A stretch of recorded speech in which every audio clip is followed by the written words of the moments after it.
I'd like to call this meeting of the Cunningham Town Board to order for Monday, November 4th, 2019. Will the clerk please call the roll? Trustees Brown. Here. Hazen. Here. Hersey. Here. Jacobson. Here. Miller. Here. Roberts. Here. Wu. Here. Chair Marlin. Here. Could we have minutes of the previous meeting for October 7th, 2019? Is there a motion? I'll make a motion to approve. I'll second it. Moved by Dennis, seconded by Dean. Are there any corrections?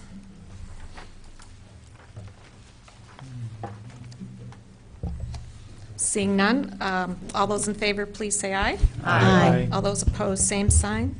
That motion passes. Additions to the agenda, I would like a motion for a very brief follow-up to the housing report that was presented to the town board last week by staff. You should have gotten, that was in your packet as well. I'll move addition of a response or a reflection to the housing report. Okay. I'll second that. Moved by Eric, seconded by Mary Alice. All those in favor, please say aye. Aye. All those opposed? Okay. And at this point, it'll be, I'd say, under reports of officers. Is public participation? It appears that all the public input cards are for the city council meeting. So we'll move on to committee to verify bills. Supervisor, please.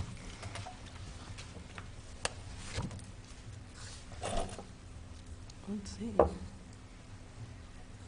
This month, excuse me, we had expenditures from the town fund of $47,083.55. We had a general assistance fund expenditures of $52,154.65. The total is $99,237.20. You have the bills before you. I'm happy to answer any questions. Mary Alice. Yeah, I wonder if you could provide some background under administrative services. There's a Timothy, I'm not going to pronounce his last name correctly, and then MSFT. So the NFFT is Microsoft, but gotcha. Timothy Gorjak, I believe, is an assessor expenditure that Wayne can speak to. Why don't you come on up here, Wayne?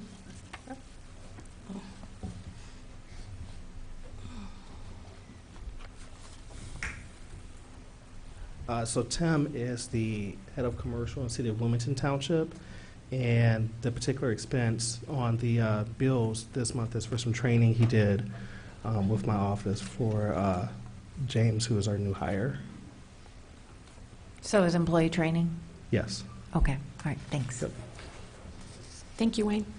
Any other questions? Is there a motion to approve the bills? So Town moved. Fund General Assistance? I'll make that motion. Okay. Second. Moved by Jared, seconded by Eric. Further discussion? Okay, all those in favor, please say aye. Aye. All those opposed? Okay, that motion passes. Reports of officers. Sheila Dodd, our grants manager, will be providing some information. Good evening. We wanted to provide a brief response to the supervisor's report on housing quality of township participants presented at last month's town board meeting. The original report discussed rental housing quality based on the city's systematic inspection data, recommended a change to the rental registration ordinance, and discusses the need to improve access to quality affordable housing. The report did bring to light some improvements we could make to how we show the rental inspection data. We should be more clear that the data is all inclusive, that it contains not only the most recent grade for an address, but also provides the grade if it's been inspected more than once. We'll work with IT to either show the data differently or provide more clarity about what the data is so that when outsiders review it, they understand that it's all inclusive. We ran the overall distribution of grades using only the most recent grades, and that chart is in the city staff memo. We'd be more than willing to work with Township to verify the data for their clients. Regarding the rental registration ordinance, last year was the first time we denied re-registration to a property owner for not complying with the ordinance and began the relocation process. Working with the Township, we collectively have identified many ways to improve that process. We intend to implement these improvements the next time we need to deny to re-register a property due to noncompliance. As a result, we don't recommend any changes at this time. Rent burden is an issue across the country for those who are extremely low income. As so many of our population are students, it's important to break down the data when looking at local employment numbers, which we've done in the memo. It's clear that most of those working part-time or not working at all are under the age of 25. Many of those will be students, and some, but not all, of those students have access to other funds to help pay the rent. And finally, city staff would agree that access to quality, affordable housing is important, and the city's past and present work reflects that concern.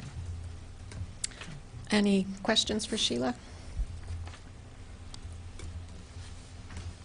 Sharice?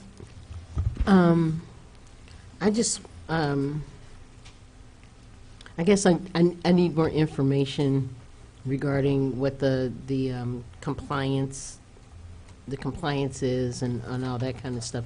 Just for my information. It's not that I disagree with your memo or having, but I want more information for my own edification here, so that I can. Are you talking about the grading system? Yeah, the grading system and so on and so forth. And what is it that makes, let's say, a homeowner that's renting out of compliance, that kind of thing? If it's okay, could we just have a separate meeting? Oh, But we could definitely. explain how the process works. Yes, that would be very helpful for me. Thank you. Yeah, it's actually, as Sheila pointed out, last year was the first time we actually came close to even implementing that denial of registration in 12 years, and this was a highly unusual event. So, How many people in general, I guess how does one get out of compliance? there are many ways. Okay. If you're not If you're not bringing your property up to minimum code, and then under the rental registration, we do have the option of not renewing, and this particular landlord was a chronic non-complier. So that is really the only leverage we have on landlords like that, and luckily we don't have to use it very often at all. So the process last year was kind of a learning curve for everybody, and we learned a lot from last year, and the goal is to not force anyone to move and to get people in compliance. And so that's what we're aiming for, and I think we'll be in a much better shape this year. Okay. And we do have the option of making some changes within the without having to amend the ordinance. We have a lot of flexibility within the ordinance. Now, that we with can those use. ordinances, are those ordinances under zoning, or are they under planning, or It's a rental registration ordinance. rental registration? Yeah. Okay. So it was passed 12 years ago? Is that when? Yeah. Yeah, so it's been in effect 12 years, so this is, Yeah. and it's worked very So, well. okay. And we have about 10,500 units registered in the city of Urbana. Okay. And are they required to register if they're Yes. renting? Yes. Okay. Yeah. I was just hoping for some clarification on when properties are re-inspected. So generally speaking, the housing inspector will come through and make a list of things. Maybe your smoke alarm doesn't have a battery, maybe your sidewalk is crumbling, whatever the items are. And then after you get kind of cited for those and asked to fix those items, then the person comes back out and makes sure that you've fixed all of those items. So how is that reflected in the data? Do you have two scores then? So the initial score and then the kind of follow-up score, or is it only the initial score? The grade is based off of the initial inspection. So regardless of the number of violations, all violations are corrected before that inspection's cleared out. However, that grade does not change. So even if you bring your property up to compliance, the grade never changes? Correct, until the next systematic until the next inspection. system. Correct. Okay. All right, so the Class Ds and Fs, so 10 properties in this database, we would assume rectified these items, or they were declared not habitable. Correct. Okay. Thank you. Dennis? But if we're saying that the grade will not be corrected until the next scheduled rental inspection, and we're cycling through buildings to do these inspections, and it might be, what, 3 to 4 years before that inspection comes back again? Typically, it's probably closer to 5 to 7. So It's a long time to depending- have a bad score if you've corrected your property and it's up to code. So how does that work out for the benefit of the community? So the grades are based off the initial inspection, Yeah. and so we actually, when we reran the data and looked at the units that had been previously inspected, that were part of the actual original data that was looked at, most of the properties either stayed the same or went up. There were a few that degraded, so it's kind of more of an average type, grading process, I would guess you'd say. Because again, we've identified those violations during that inspection. So they've corrected them, but a lot of times, depending on what those violations are, or depending on the property management or owner, some of those can fall back into, some sort of disrepair, generally speaking. But if the person has corrected the errors or the problems that you've been cited, isn't there a way of then correcting his score, and bringing the score back to what we would consider a passing or approved score?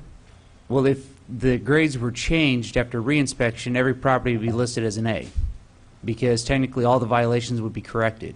So that wouldn't be very accurate either, because although they may be compliant and violation-free when we close that inspection process, they're not going to stay that way forever. But that's true with any property, isn't it true? Yeah, I feel like potentially.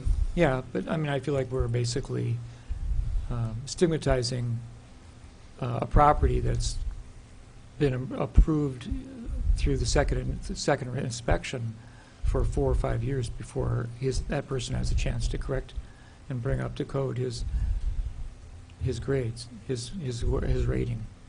It doesn't seem very fair to me if I were to be the landlord and my property was affected that way.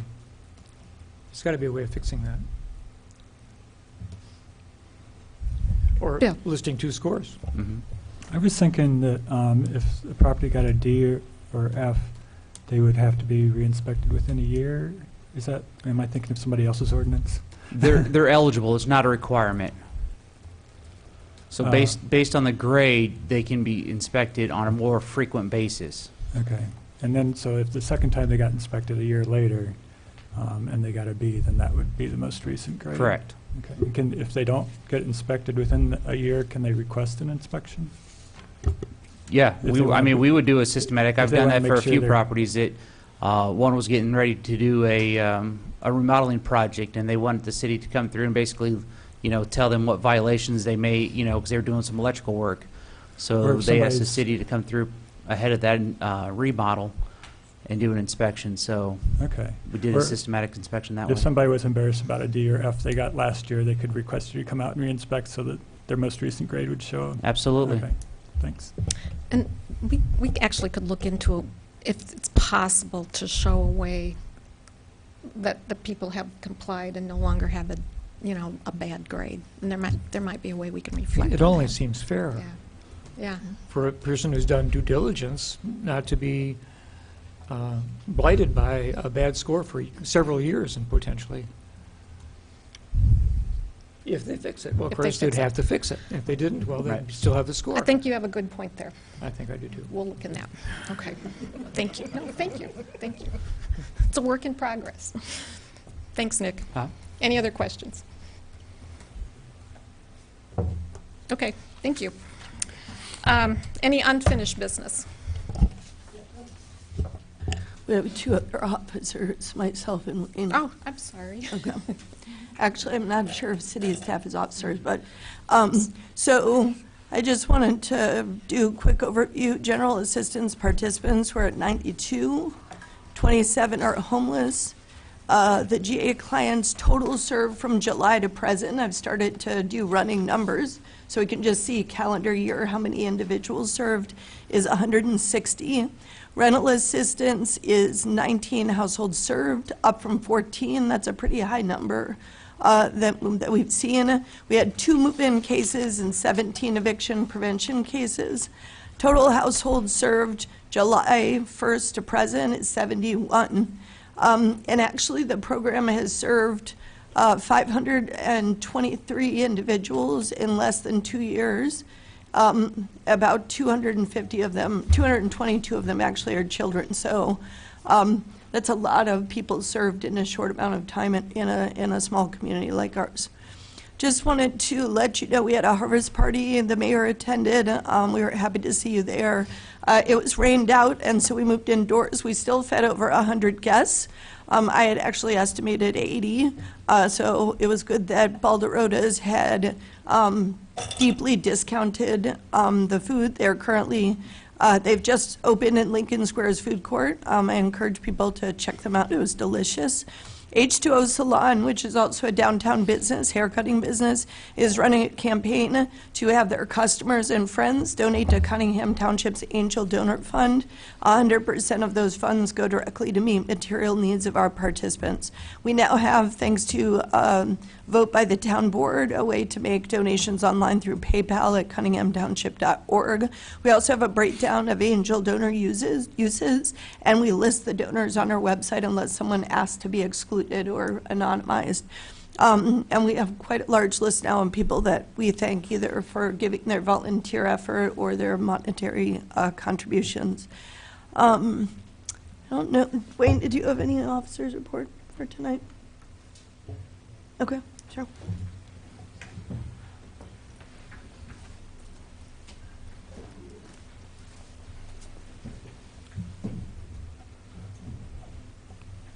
Hi, everybody. I just wanted to report that our office is currently tracking 325 board of review items. So those are everything is from assessment complaints, actions, exemption requests, and so on. That number is a little misleading. There were a lot of, the Department of Transportation bought strips of land on each side of University between approximately Cunningham all the way west to the border. So that's 54 of those parcels included in that. 49 of those parcels are OSF requesting property tax relief.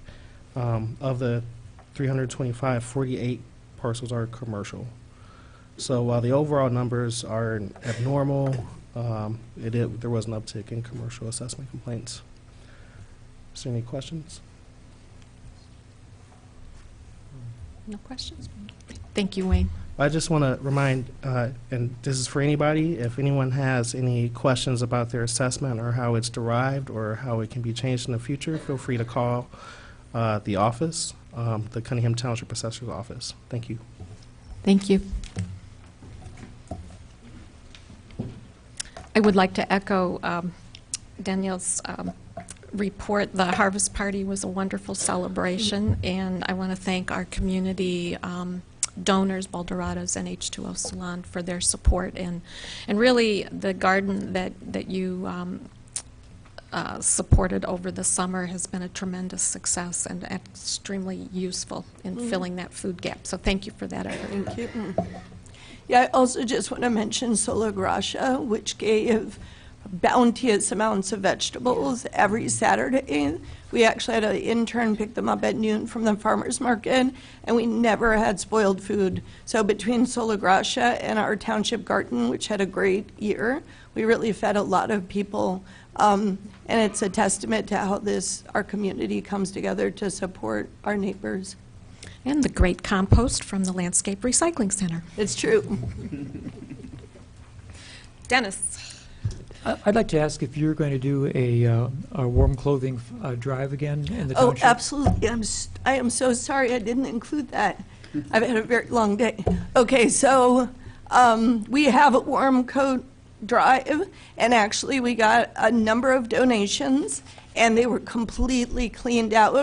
We had a big run right as the cold snap happened. So we posted to the community that we needed coats like ASAP. I mean, literally, my son offered his coat to a kid in the office, and when I posted that, 2 days later, thanks to the Unitarian Church, Solidarity Sundays, and some woman named Jay, who lives on Vine Street, who came in and offered us about 25 coats. We actually have a ton of coats and warm weather gear. It will quickly deplete, as happens each winter. So I just want to let folks know you can drop those warm winter gear. We're just looking for hats, coats, mittens, scarves, and hoodie jackets. No, we can't really accommodate clothing because we just don't have enough space. But we would ask people, if you want to donate clothing that goes free to individuals in our community, the best place to donate is Empty Tomb. The other options sell the clothes, but if you want low-income families to just be able to go shop for free, Empty Tomb does provide that service. So anyway, I just would encourage folks to take this opportunity to clean out your closets and donate any extras that you have to Township. Are sweaters good for this? Actually, if they zip. Otherwise, it's too much. But sweaters would be a great donation to Empty Tomb, and people really need that warm weather gear. Bill? Yeah, I was just going to mention that I got a note and a plastic bag on my door the other day from a church group that is collecting coats for you. And it will actually be pretty handy for me because I work at the same time your office is open. So I think I'll wait till Sunday and leave it out for them and let them deliver it. That, I just want to give props to the Unitarian Youth Group, which basically went door to door last year. And once they saw our post for help, they decided to do it again this year. We will have a bin outside of Township shortly, and so people could come at any hours and drop it off in the bin. Our last bin, I think, blew to Easter bin on those windy days, so we have to get a new bin. But we'll have that out soon. Okay, thanks. Any other questions on coats? Okay. Tax levy? Oh, I guess we have new business. Let's see, where am I on new business? First up is the Resolution T 2019-11-018R, which is the resolution determining the amounts of money necessary to be raised by the tax levy for tax year 2019, collectible in 2020. So I just have one note, which I also put in the supervisor's memo. So essentially, our levy estimates, the estimates that we put forward assume that Carl and OSF will be returned to the tax rolls. Just in case that happens, we need to do that, otherwise we don't recoup those costs. Because Cunningham Township is under PTEL, or what is known as tax caps, essentially, to be blunt, we could put any number down here and, we'll be capped by PTEL and a formula by the community. So although it looks like a large increase, it's actually not. We just have to assume that those, as all the other taxing bodies do, that Carl and OSF may join the rolls. Any questions? Next month, we'll bring the final levy ordinance to you, and I'll have a breakdown by a line item for what the levy, which fund it will go towards and what items will be funded. I'd move approval of that resolution. I'll second that. Moved by Jared, seconded by Dennis. Further discussion? Mayor, actually, this needs to just be put on file Oh, file. it's a for, motion to put on the yes. and move to the next town board meeting next month. Would you like to modify your resolution? Yes. Well, I'll modify my motion. Your And I'll motion. modify my second. Okay. We'll modify that motion, and it was seconded by Dennis to put it on file for next month's meeting. Okay. Do we vote on that, Mr. Clerk? Yes, there should be a roll call vote on both Okay. of the resolutions. Would you please call the roll? Let's see, it was It's Jared Jared and and seconded by? Dennis. Dennis. Okay. Trustees Brown, Yes. Hazen, yes. Hersey, Yes. Jacobson, Yes. Miller, Yes. Roberts, Yes. and Wu. Yes. That motion passes. Next up is Resolution T 2019-11-019R, which is a resolution authorizing the Township Assessor and Supervisor to establish a fleet credit card for Cunningham Township. So this resolution, so because of the quadrennial reassessment, my office is using a car every day, and we're buying fuel every day. We used to have a card with mobile, but there are no more mobile stations because Circle K got rid of them. So, so the way we buy fuel now is we just put it on a township credit card, which actually when you do that, we have to pay all the sales taxes and other taxes, excise taxes that are included in the fuel price. Getting a fleet card would allow us to avoid that, so we'll save a little money that way. So this is just asking for permission to fill out said application. And just to be clear, this is a fleet card, not Right. car. This is a fleet card. Card, okay. Is there a motion? Yeah, I'll make that motion. Resolution T 2019-11-019R, which is authorizing the supervisor to establish a fleet credit card for Cunningham Township. I'll second that. Moved by Dennis, seconded by Mary Alice. Any discussion? Bill? What other advantages are there to having the fleet card? Does it require you to enter the odometer or anything when you buy gas? Some of them do, some of them don't. I mean, there are different options, and we're still exploring. But of the many different vendors that have called me about this that I've researched, I would say 90% of them make you enter the odometer, as well as a PIN number. So not like if it were to be dropped on the ground, no one can just use it. Like you have to know the parcel, you have to know the PIN number. You have to be able to put the odometer in there. And does it just go with the township vehicles, or can somebody use it on their private vehicle if they're doing township assessing on their private vehicle? I would not authorize anyone to use it on their private vehicle. That's what mileage reimbursements are for. But, I mean, it's a card. It's not physically tied to a car. So, I guess if you entered the odometer reading, it would be tied to a car, but it probably depends how you set it up or something. right. And also one other benefit is the fleet companies, they negotiate bulk discounts. So on top of saving on sales tax, on top of saving on the excise tax, there'll be additional savings. I mean, it might only be a penny or to a gallon, but there are additional savings on Okay. top of that. Thanks. Any other questions? Jared? Just for reference, Bill, the fleet cards, we use them at my job. They don't, odometer readings are for your reference. They're not for the card's reference by any means, because we use the same card on 4 different trucks, so you just enter it in and you have to know on your end. It doesn't know which vehicle you're entering an odometer reading for, just FYI. Okay. I think that's a little different than what the U of I cars. I think those cards go with the car, and then it's easier to track that way. And if there's ever They any have much question fancier about- ones than Circle K offers. Yeah. We've got one with Circle Okay. K. It doesn't know which vehicle it's I associated see. with. So fleet card is the Circle K thing. There are multiple gas stations. We've got one with Thornton's. We've got one with Circle K. We've got a few of them. Oh. There are many more options than I expected when I started looking into this. And frankly, every time I go, I get a headache. 'Cause there's I think we're looking at a fleet card that goes to multiple locations, so. But just a comment about credit card controls. So the fleet card would be processed exactly the way the credit card is processed and controlled in our office. The mayor and executive office of the city basically shared with me the policies that the city uses for checkout of the credit card. We essentially created similar policies at the township. The credit cards, including the fleet card, are locked in a lockbox. There's a checkout process that's rigorous. I have a monthly audit. It would not be used for people's personal vehicles. They would have to submit essentially for mileage. The one issue is now that the assessor is entering a quad year, the town car used to be available to both offices and essentially our office, and we distribute checks to landlords, I would say 2 to 3 times a week.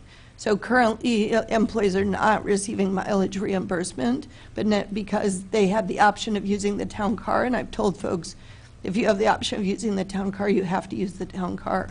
Now we don't have that option, so you'll probably see some reimbursements from our side in terms of mileage. But just in terms of fleet credit card, it'll be the exact same kind of controls with our credit card, and we've had no problems. Okay, thank you. Any other questions? Okay, will the clerk please call the roll? Trustee Brown, Yes. Hazen, Yes. Hersey, Yes. Jacobson, Yes. Miller, Yes. Roberts, Yes. and Wu. Yes. That motion passes. And with no further business before the town board, this meeting is adjourned. Thank you very much.